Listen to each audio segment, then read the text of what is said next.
चलिए, हम लोग आज देखने वाले हैं एक न्यू वीडियो में फिजिक्स क्लास 11th का कुछ क्वेश्चन जो है, ठीक है। ऑल क्वेश्चंस आर कंपलसरी, मतलब जितने भी क्वेश्चन है वो सारे इंपॉर्टेंट हैं और कंपलसरी भी हैं, ठीक है। प्रत्येक क्वेश्चन जो है 1 मार्क्स का होता है और फुल मार्क्स कितने हैं जी? 40 को है। तो चलिए क्वेश्चन नंबर 1 चलते हैं, ठीक है। इलेक्ट्रोमैग्नेटिक फोर्स इज, मतलब विद्युत चुंबकीय बल। तो 1 का जो सही आंसर हो जाएगा वो हो जाएगा आपको attractive as well as repulsive in nature. मतलब इलेक्ट्रोमैग्नेटिक फोर्स जो होता है वो आकर्षण के प्रकार होते हैं। क्या होते हैं? आकर्षण के प्रकार होते हैं। यानी 1 का जो सही आंसर हो जाएगा वो हो जाएगा आपको सी। चलिए क्वेश्चन नंबर 2 देखते हैं। 1 फर्मी, यानी एक फर्मी होता है, कितना होता है? तो 1 फर्मी बराबर होता है 10⁻⁻15 मीटर। यानी 2 का जो सही आंसर हो जाएगा वो हो जाएगा डी। इसी पर देखते हैं question number 3। Parsec is the unit of, parsec जो होता है वो मात्रक है किसका? तो पार्सेक जो है मात्रक है, वो है डिस्टेंस का। यानी तीसरा का जो सही आंसर हो जाएगा वो हो जाएगा आपका बी। अब क्वेश्चन नंबर 4 देखते हैं कि 1 एटॉमिक मास यूनिट बराबर होता है, यानी एक परमाणु द्रव्यमान मात्रक किसके बराबर होता है? तो 1 एटॉमिक मास यूनिट जो बराबर होते हैं वो होते हैं 4 का आंसर हो जाएगा बी, यानी 1.66 गुने 10⁻⁻27 kg। चलिए क्वेश्चन नंबर देखते हैं 5। Dimensional formula for the pressure is, मतलब प्रेशर का जो डायमेंशनल फॉर्मूला वो क्या होता है, यानी दाब का जो बीमीय सूत्र क्या होता है?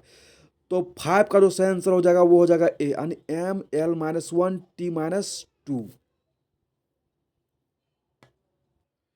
चलिए छठा नंबर का क्वेश्चन देखते हैं।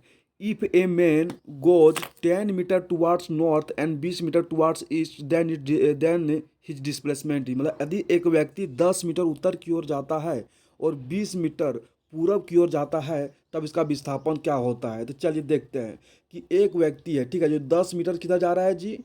उत्तर की ओर, ठीक है। 10 मीटर जा रहा है उत्तर की ओर और 20 मीटर जा रहा है ईस्ट की ओर।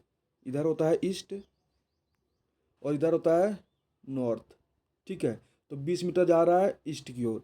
तो अब हमको निकालना है टोटल डिस्प्लेसमेंट। डिस्प्लेसमेंट क्या होता है? शॉर्टर डिस्टेंस ऑफ लेंथ, ठीक है, दैट इज कॉल्ड डिस्प्लेसमेंट। तो यहाँ पर आपका जो है डिस्प्लेसमेंट क्या हो जाएगा? यहाँ पर हो जाएगा आपको डिस्प्लेसमेंट निकालने के लिए क्या करते हैं हम लोग? 20 का स्क्वायर, यहाँ पर देखिए 20 का स्क्वायर लेंगे और फिर 10 का स्क्वायर लेंगे। तो आप जब इसको टोटल सॉल्व कीजिएगा तो आपका जो सही आंसर हो जाएगा वो हो जाएगा 22.5 मीटर, यानी 6 का सही आंसर हो जाएगा ए। चलिए क्वेश्चन नंबर 7 देखते हैं। A cyclist moving on a circular track of radius 40 metre complete half a revolution in 40 second, its average velocity, यानी 40 मीटर की त्रिज्या वाले एक वृत्तीय मार्ग पर एक साइकिल चालक आधे चक्कर को 40 सेकंड में पूरा कर लेता है, तो इसका औसत वेग निकालना है, ठीक है। जैसे देखते हैं कि हम लोग यहाँ पर एक सर्कुलर सर्कुलर ट्रैक बनाते हैं, ठीक है। अब सर्कुलर ट्रैक में देखते हैं कि जो है वो जो बंदा जो है वो साइकिल चलाता है कितना? कंप्लीट हाफ रिवॉल्यूशन, ठीक है, यानी टोटल अर्धवृत्त का चक्कर लगाता है वो, ठीक है। तो हमको यहाँ पर बता दिया है कि यहाँ रेडियस दे दिया है कितना? 40 मीटर, ठीक है। यदि रेडियस मेरे यहाँ पर 40 मीटर है तो जो सेकंड रेडियस होगा ये रेडियस 1 है और जो सेकंड रेडियस है वो कितना होगा जी? ये भी 40 मीटर है। हम लोग मालूम है कि हम लोग को निकालना क्या है? हम लोग को निकालना है वेलोसिटी। वेलोसिटी क्या होता है जी? वेलोसिटी होता है total total displacement by time, ठीक है। तो हम लोग को यहाँ पर डिस्प्लेसमेंट देख सकते हैं। डिस्प्लेसमेंट क्या होता है जी? Shortest distance of length. यहाँ पर शॉर्टेस्ट डिस्टेंस क्या है? ये जो डायमीटर दिख रहा है, ठीक है, इसी को कहते हैं जो शॉर्टेस्ट डिस्टेंस, ठीक है। तो शॉर्टेस्ट डिस्टेंस कितना हो जाएगा? 40 और 40 कितना हो जाएगा? 80।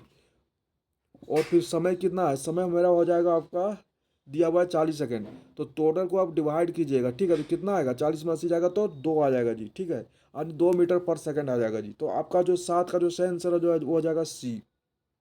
चलिए अब क्वेश्चन नंबर देखते हैं हम लोग 8। The motion of a particle is described by the equation x बराबर 80 plus B T square where a बराबर 15 सेंटीमीटर पर सेकेंड एंड द बी बराबर 3 सेंटीमीटर पर second square its instantaneous velocity at T बराबर 3 सेकेंड विल बी। ठीक है, मतलब हमको निकालना है क्या है जी, हमको निकालना है इंस्टेंटेनियस वेलोसिटी निकालना है। ठीक है, चलिए, किसी कण की चाल के समीकरण को x बराबर 80 प्लस बी टी स्क्वायर के द्वारा बताया गया है, जहां 15 सेंटीमीटर पर सेकंड एंड b बराबर 3 सेंटीमीटर पर सेकंड स्क्वायर होता है। इसका तात्क्षणिक वेग यानी t बराबर 3 सेकंड होता है। तो हमको यहाँ पर निकालना है तात्क्षणिक वेग यानी जो है इंस्टेंटेनियस वेलोसिटी निकालना है। ठीक है जी, तो जहाँ पर हमको x बराबर 80 प्लस बी टी स्क्वायर दे दिया, x यहाँ पर मेरा है डिस्प्लेसमेंट। ठीक है, तो चलिए हम लोग जो है इंस्टेंटेनियस वेलोसिटी का फॉर्मूला लगाते हैं। इंस्टेंटेनियस वेलोसिटी का फॉर्मूला क्या होता है जी, v बराबर होता है D T upon D x upon D T. ठीक है, तो यहाँ पर देख सकते हैं कि हम लोग हमारे पास x बराबर क्या दे दिया, हमारे पास x जो दे दिया है वो दे दिया है ये T plus B T square. ठीक है, आप इसको जो है डिफ्रेंशिएट कीजिएगा। टोटल डिफ्रेंशिएट करने के बाद क्या आएगा जी, टोटल डिफ्रेंशिएट करने के बाद हमारे पास आएगा आएगा देखिए ए प्लस टू बी टी। ठीक है, अब जो है टोटल वैल्यू ए का वैल्यू हम लोग को क्या दे दिया है, हम लोग का जो ए का वैल्यू दिया हुआ है जी वो दे दिया है ए का जो वैल्यू दिया है हम लोग को दिया हुआ है 15 सेंटीमीटर पर सेकेंड और बी का वैल्यू दिया है 3 मीटर पर सेकेंड स्क्वायर और तात्क्षणिक और समय दे दिया टी बराबर 3 सेकेंड। ठीक है, टोटल वैल्यू पुट कीजिएगा ना तो आपको क्या आंसर आएगा, तो टोटल वैल्यू पुट करने के बाद आएगा जी 33 सेंटीमीटर पर सेकेंड आएगा। ठीक है, तो आप यहाँ पर देख सकते हैं कि हमारे पास जो सही आंसर है वो क्या आ जाएगा, हो जाएगा जी 8 का 1 यानी 33 सेंटीमीटर पर सेकेंड। चलिए क्वेश्चन नंबर 9 देखते हैं। The area under acceleration time graph represent the, मतलब जो है त्वरण और समय ग्राफ के अंतर्गत क्षेत्र दर्शाता है। तो कौन सा क्षेत्र दर्शाता है जी, तो 9 का जो सही आंसर हो जाएगा वो हो जाएगा चेंज इन वेलोसिटी यानी वेग में परिवर्तन। तो 9 का सही आंसर हो जाएगा वो हो जाएगा सी। उसी प्रकार देखते हैं जी हम लोग 10 का। The vehicle travels half the distance L with speed v1 and the other half the speed of v2 then its average speed, यानी इसका हिंदी होगा एक वाहन किसी एल दूरी के आधे भाग को v1 चाल से तथा अन्य आधे भाग को v2 चाल के साथ तय करता है, तब इसका औसत चाल क्या होगा। यानी औसत चाल यानी एवरेज वेलोसिटी निकालना है जी। तो एवरेज वेलोसिटी का फॉर्मूला क्या होता है, 2v1 v2 upon v1 plus v2 यानी जो है 10 का जो सही आंसर हो जाएगा वो हो जाएगा सी। चलिए क्वेश्चन नंबर देखते हैं 11। Two cars A and B are running at a velocities of 60 kilometre per घंटा एंड 45 किलोमीटर पर घंटा। तो what is the relevant velocity of a car A with respect to a car B if both are the moving eastward. यानी इसका हिंदी है कि दो कारें ए and B 60 kilometre per घंटा व 45 किलोमीटर पर घंटा के वेगों से चल रही है, तो बी के सापेक्ष ए का आपेक्षिक वेग क्या है। यदि दोनों कारें पूरब की ओर गतिमान हो, यानी आपको निकालना क्या है जी, आपेक्षिक वेग निकालना है। ठीक है जी, आपेक्षिक वेग निकालना है। ठीक है, यानी रिलेवेंट वेलोसिटी निकालना है। तो रिलेवेंट वेलोसिटी का फॉर्मूला क्या होता है, देखिए रिलेवेंट वेलोसिटी का फॉर्मूला होता है कि वी ए बी, दोनों car A and car B. ठीक है जी, इसका होगा कि वी ए मतलब का जो वेलोसिटी है ए का उसमें घटेगा वेलोसिटी बी। ठीक है जी, तो वेलोसिटी ए कितना है, वेलोसिटी ए हमारे पास है जी 60 किलोमीटर पर घंटा और वेलोसिटी बी कितना है जी, वेलोसिटी बी मतलब बी का कार का वेलोसिटी क्या है 45 किलोमीटर पर घंटा है कि नहीं। अगर आप टोटल को इसको सब्ट्रैक्ट कीजिएगा नहीं घटाइएगा जी तो टोटल कितना आएगा 15 किलोमीटर पर घंटा आएगा। ठीक है, यानी जो है आपका जो है 11 का जो सही आंसर हो जाएगा वो हो जाएगा आपको 11 का ए यानी 15 किलोमीटर पर घंटा। चलिए क्वेश्चन नंबर 12 देखते हैं। Which of the following is not a property of null vector. ठीक है, यानी निम्न में से कौन सा गुण शून्य सदिश का नहीं है। तो 12 का जो सही आंसर हो जाएगा वो हो जाएगा ओ ए बार बराबर ए बार, यानी 12 का सही आंसर हो जाएगा वो हो जाएगा सी। ठीक है, तो चलिए क्वेश्चन नंबर 13 देखते हैं। चलिए क्वेश्चन नंबर 13 देखते हैं। If A bar is a vector of magnitude if A vector is a vector of magnitude of 5 units due to east, what is the magnitude and direction of A vector minus A vector is, यानी magnitude निकालना है हमको minus A vector का। ठीक है, देखिए जी direction बोल रहा है हम लोग का ए वेक्टर का क्या, ईस्ट। ईस्ट यानी क्या होता है जी, ईस्ट यानी पूरब होता है। ठीक है जी, कितना मैग्नीट्यूड दे दिया है जी 5। लेकिन अगर हम लोग इसी डायरेक्शन को इसी को अपोजिट कर दें, ठीक है, और यहाँ पर 5 कर दें, यानी इसका जो अपोजिट डायरेक्शन क्या बोला जी, माइनस ए वेक्टर, ठीक है जी, माइनस ए वेक्टर, यानी सब मान लीजिए जो है ए वेक्टर का जस्ट अपोजिट होता है माइनस ए वेक्टर, ठीक है। तो हम लोग यहाँ पर क्या कर सकते हैं, तो हम लोग यहाँ पर देख सकते हैं कि हो जाएगा हम लोग ये अगर अगर जो है प्लस जो है 5, अगर ये ईस्ट है तो -5 क्या हो जाएगा, वेस्ट हो जाएगा, यानी पश्चिम हो जाएगा, ठीक है। तो 5 का 13 का यानी 13 का जो सही आंसर हो जाएगा डी। क्वेश्चन नंबर 14 देखते हैं कि the relation between the time of the flight of projectile TF and the time to reach the maximum height TM is, यानी प्रक्षेप के उड़न काल TF तथा एवं अधिकतम ऊंचाई तक पहुंचने का काल TM के बीच संबंध निकालना है, ठीक है। तो 14 का जो सही आंसर हो जाएगा ए, यानी TF बराबर 2 TM। तो ये हो गया 14। चलिए क्वेश्चन नंबर 15 देखते हैं। An insect trapped in a circular globe of the radius 12 centimeter moving along the globe steadily and the complete 7 revolution in the 100 second. The linear speed of the insect is, यानी 12 centimetre त्रिज्या वाले किसी वृत्ताकार पथ में घूम रहा एक कीड़ा समान रूप से गति करता है तथा 100 सेकंड में 7 चक्कर पूरा कर लेता है। कीड़ा की रेखीय गति क्या होगा। तो चलिए देखते हैं हम लोग को कि कीड़ा की रेखीय गति क्या होगा, यानी क्या होगा, लीनियर मोशन, लीनियर स्पीड क्या होगा। तो हम लोग देखते हैं कि यहाँ पर सरकमफेरेंस C बराबर क्या दे दिया है जी, सरकमफेरेंस C बराबर क्या होगा, 2πr होगा, ठीक है। तो जहाँ पर यहाँ पर हम लोग क्या जानते हैं कि यार रेडियस कितना दे दिया है, रेडियस हम लोग को दे दिया है, रेडियस कितना दे दिया है, रेडियस हम लोग को 12 सेंटीमीटर दे दिया है। तो 12 दूनी 24 हो जाएगा जी, आपका टोटल कितना होगा, 24 पाई हो जाएगा, सरकमफेरेंस कितना हो जाएगा, 24 पाई हो जाएगा। अब उसके बाद हम लोग को निकालना है जी टोटल डिस्टेंस, ठीक है। तो टोटल डिस्टेंस अगर हम लोग को निकालना है, टोटल डिस्टेंस निकालना है, तो टोटल डिस्टेंस क्या होगा, टोटल डिस्टेंस निकालना है तो टोटल डिस्टेंस बराबर होता है जी नंबर ऑफ रिवॉल्यूशन गुने सरकमफेरेंस, ठीक है। तो नंबर ऑफ रिवॉल्यूशन टोटल कितना है, 7 है जी, और उसका सरकमफेरेंस भी हम लोग टोटल कितना निकाले हैं, 24 पाई निकाले हैं, ठीक है। अब दोनों को जो मल्टीप्लाई कीजिएगा कितना आएगा जी, टोटल को मल्टीप्लाई करने पर 168 पाई आएगा, ठीक है। अब उसके बाद हमको निकालना है जी लीनियर स्पीड, ठीक है। तो चलिए हम लोग निकालने हैं जी लीनियर स्पीड। तो लीनियर स्पीड का बराबर क्या होता है जी, लीनियर स्पीड बराबर होता है लीनियर स्पीड बराबर होता है जी, लीनियर स्पीड बराबर होता है D/T, मतलब डिस्टेंस अपॉन टाइम, ठीक है। तो यहाँ पर आप देख सकते हैं हम लोग पर टोटल डिस्टेंस में क्या निकाले, 168 निकाले हैं जी। उसके बाद क्या है, टाइम टोटल कितना है जी, 100 सेकेंड है कि नहीं। और टोटल डिवाइड कीजिएगा तो हमारे पास कितना आएगा, 1.68 आएगा, ठीक है। तो ये हमारे पास आंसर आ गया जी, कितना, 1.68। आप देख सकते हैं कि हम लोग पास यहाँ पर कौन सा आंसर है।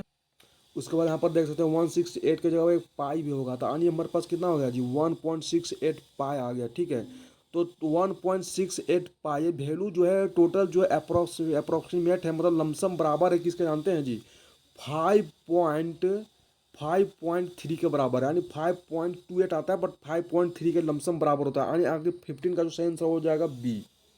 चलिए क्वेश्चन नंबर 16 देखते हैं। एक stone of mass 1 kg is lying on the floor of a train which is the acceleration with 1 metre per second, the net force act on the stone is, यानी 1 kilogram द्रव्यमान का एक पत्थर एक train के फर्श पर 1 मीटर पर सेकंड स्क्वायर के त्वरण के साथ गिर रहा है, तो पत्थर पर कार्यशील कुल बल क्या होगा। देखिए जैसे हम लोग फोर्स बराबर क्या जानते हैं, फोर्स बराबर फॉर्मूला होता है मास इंटू एक्सीलरेशन, ठीक है।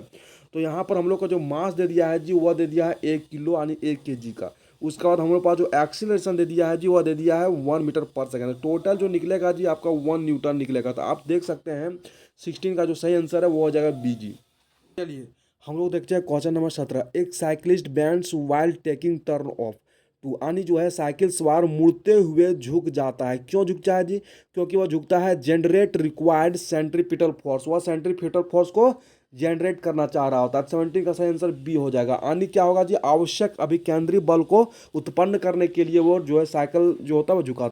चलिए क्वेश्चन नंबर 18 देखते हैं। A book is lying on the table, what is the angle between the action of the book on the table and the reaction of the table on the book. यानी क्या है जी कि किसी मेज पर एक पुस्तक रखी हुई है, मेज पर पुस्तक की क्रिया एवं पुस्तक पर मेज की प्रतिक्रिया के बीच का कौन क्या हुआ। जैसे देखिए जी ये हमारा क्या है, टेबल है, ठीक है।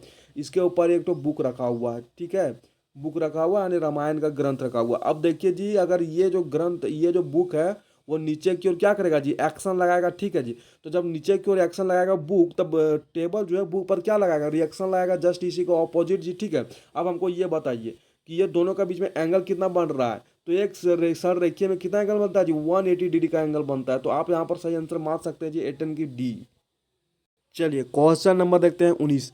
Product of force and displacement are called, मतलब बल एवं विस्थापन का गुणनफल क्या होगा, यानी फोर्स गुने डिस्प्लेसमेंट